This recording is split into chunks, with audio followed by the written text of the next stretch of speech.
Kylie's motorboat took 3 hours to make a trip downstream on a river flowing at 5 miles an hour. The return trip against the same current took 5 hours.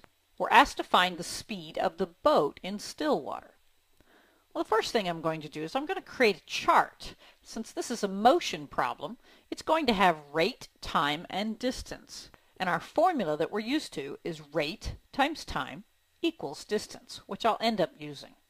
And then the two situations in this problem is that Kylie is going upstream and downstream. Therefore, we have two variables that are affecting the rate of the boat. We have the actual boat in still water, which is what they're wanting to find. So I'll call this B, the boat. And then the other thing that's going to affect the boat then is the current. But they told us that the current is 5 miles per hour. So in this case, that's not a variable. It's a constant.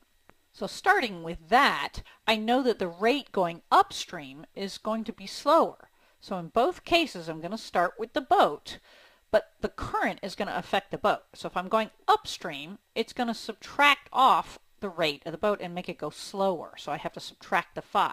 If I'm going downstream, it's going to make the boat go faster by 5 miles an hour. All right, now, looking back in the problem, let's see what the other values that go in the chart. So we know that it took 3 hours to make the trip downstream. So that's a time downstream. So I'll go ahead and put my 3 here. And then the return trip against the same current took 5 hours. So that's the time upstream.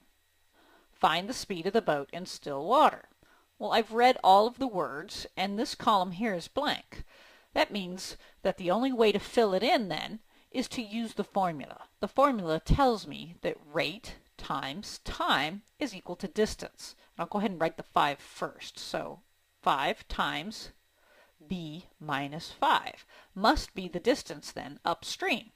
And same thing with our second row. If I'm going downstream, then I'm going to put the 3 first. 3 times b plus 5 must be the distance. Now we need an equation to solve. Since we only have one variable here, I need one equation. Well, since they're going up the river and then they're going back down the same river, then these two distances must be the same. So my equation then is going to be that 5 times b minus 5 must be the same as 3 times b plus 5. So I'll go ahead and solve this equation. I'll start by distributing. So we have 5b minus 25 equals 3b plus 15. I typically start with my variables to solve, so since I have fewer b's over here, I'll subtract 3b from both sides. That leaves me with 2b minus 25 equals 15.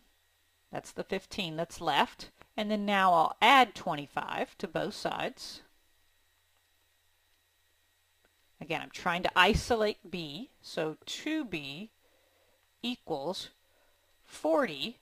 And then finally, dividing by 2, I see that b is 20. So the question asks for the speed of the boat in still water. So the boat speed must be 20 miles per hour in still water.